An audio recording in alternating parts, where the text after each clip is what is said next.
You didn't notice it at first. Nothing obvious happened. No argument. No cold goodbye. Just a slight shift. The messages were still kind, but shorter. The pauses between them a little longer. And the warmth, still there, but quieter, like it had stepped back a few inches. What confused you wasn't distance.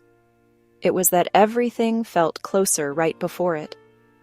The night before, he had stayed longer than usual. You talked without trying. No performance, no impressing. There was a moment, small, almost invisible, where the conversation stopped and neither of you rushed to fill it. He looked comfortable, not excited, not nervous, comfortable. And something about that felt different. You didn't name it then, but you felt it. The sense that whatever this was had just become real to him. The next day, nothing was wrong. But something wasn't the same. He still replied, still cared, still asked how your day was. Yet every message felt slightly more careful, as if he was stepping around something fragile neither of you had mentioned. You wondered if you imagined it, so you leaned in a little, not dramatically, just warmth. A longer reply, a softer tone, a subtle invitation to continue where the closeness had left off. And that's when the distance appeared. Not rejection, not silence, but a gentle slowing down, like someone easing their foot off the gas without telling the passenger why. You checked yourself first. Maybe you said too much. Maybe you expected something. Maybe you made it serious. But replaying the conversation didn't show mistakes. Only intimacy. And that was the part that didn't make sense.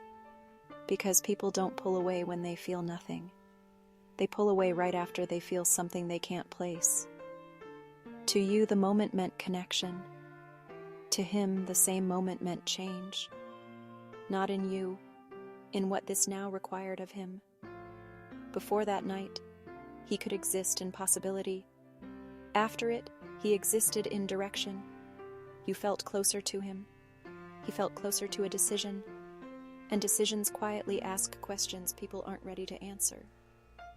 Questions like, what does she expect now? Can I keep being who I've been? What happens if I hurt her? What happens if I don't feel the same tomorrow? None of these thoughts arrive as sentences. They arrive as pressure. A subtle awareness that the space between you is no longer neutral. So he does what feels safest without knowing why. He slows down. Not because he wants less of you, but because he suddenly feels the weight of more.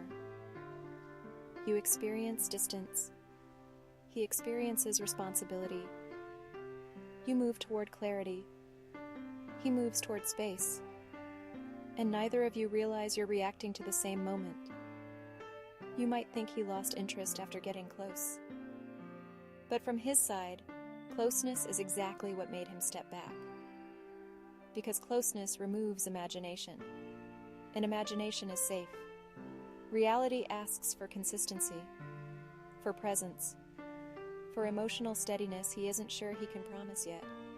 So he reduces intensity to protect something he can't explain. Not to leave, but to regain balance. You feel him slipping away right when you felt him arrive. He feels himself being pulled forward faster than he expected.